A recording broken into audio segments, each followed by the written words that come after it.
Halo para beban keluarga, bagaimana kabarnya? Masih mengeluh atau sudah sukses menjadi pengangguran?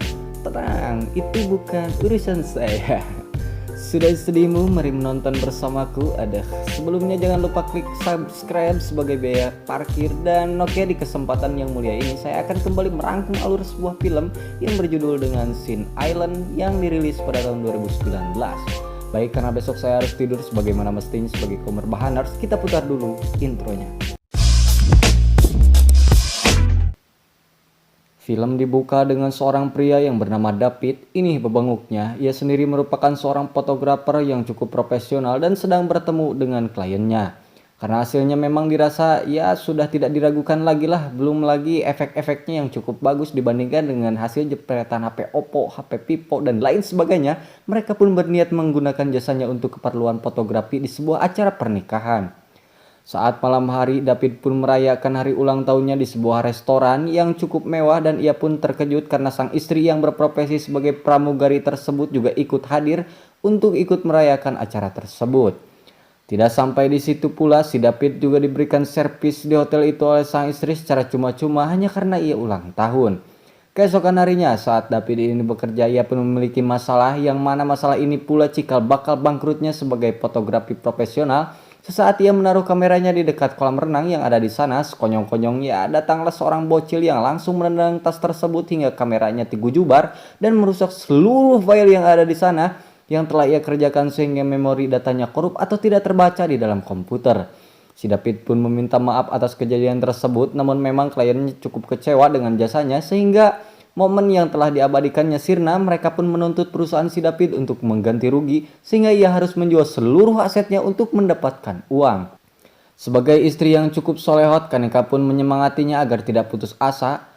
2 tahun pun berlalu, kini si David pun menjadi pengangguran seperti saya dan menyibukkan dirinya untuk membersihkan rumahnya dikala istrinya bekerja sebagai pramugari. Sang istri yang cukup khawatir dengan keadaan sang suami pun mengundang temannya si David agar menjadi healing support lah kurang lebih. Namun memang ia telah kehilangan marwah usahanya yang membuat si David ini tetap down job. Anjay.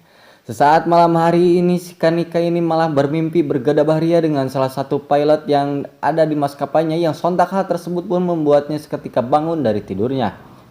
Keesokan harinya saat kungkou dengan para bestinya, Kanika pun menceritakan perihal kejadian semalam dan para bestinya pun menuding jika si Kanika ini memang sedang berselingkuh dengan rekan kerjanya, dan si Kanika yang mendengar hal tersebut pun kemudian membantah pernyataan para bestinya tersebut yang tidak fakta. Waktu pun berlalu, kini perkataan bestinya pun perlahan mulai terbukti di mana si Kanika terlihat semakin akrab dengan sang kapten tersebut yang bernama Stephen. Ini bebenguknya. Sekalipun ia tahu jika si Kanika telah memiliki seorang suami, ia pun malah lantang mengantarkannya ke rumah.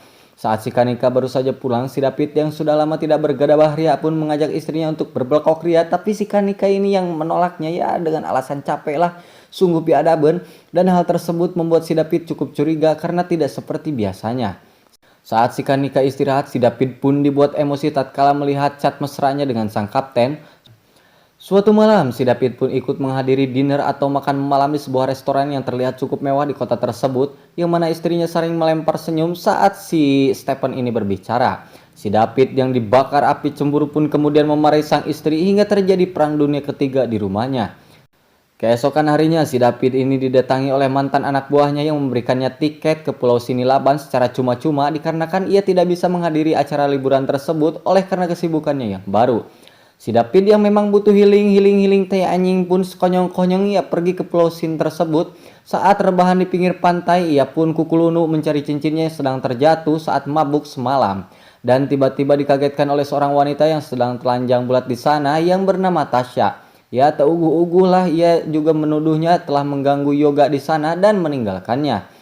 Malam harinya sesuai arahan sang sutradara, si David pun dipertemukan kembali sekaligus meminta maaf karena tidak sengaja mengganggunya hingga Tasya pun memaafkannya. Karena si Tasya ini orang yang cukup friendly, sebagai tanda pertemanannya ia pun menghadiahi si David ini dengan tarian pargoynya.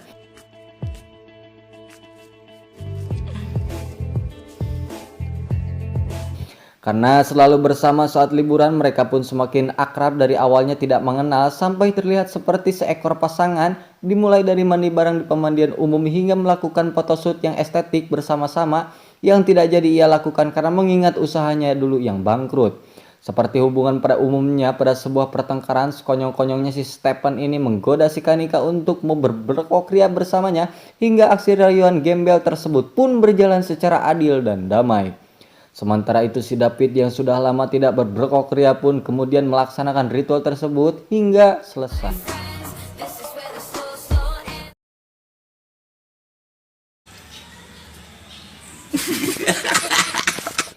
Saat si Kanika pulang, ia pun sadar bahwa sang suami telah pergi dalam beberapa hari terakhir dan menyusul sang suami ke Pulau Sinilaban.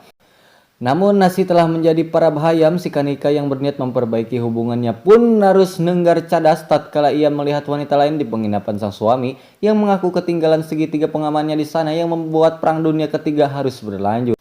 Si Tasya yang sudah nyaman pun tiba-tiba murang-maring dengan kedatangan si Kanika di sana, namun sebagai pelakor yang cukup profesional, ia berpura-pura menjadi teman saja.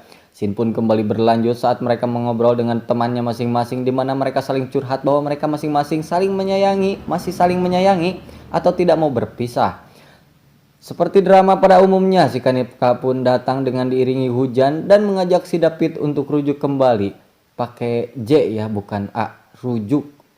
Entah apa yang direncanakannya saat si Tasya stalking akun sosmed si Kanika, ia pun mengikuti kursus yoga yang diikuti oleh si Kanika. Si Kanika yang dibakar api cemburu pun teguh-uguh mengatakan jangan mengganggu pernikahannya lagi karena drama telah selesai. Namun sebagai pelakor yang profesional tentu hal tersebut malah membuatnya tertantang hingga suatu saat ia memberikan hadiah sebuah kamera yang membuat istrinya cemburu.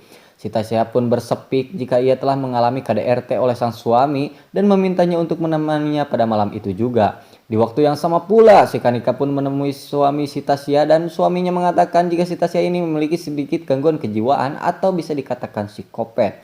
Si Kanika pun berlarut pergi, namun si Tasya yang menguping pembicaraan tersebut pun sekonyong-konyongnya membunuh sang suami sebagai salah satu obsesinya yang psikopat. Dengan jiwa psikopatnya, Tasya pun tiba-tiba datang untuk membunuh si Kanika di kamarnya, namun aksi tersebut ternyata disadari oleh sang suami hingga tidak sengaja tertembak.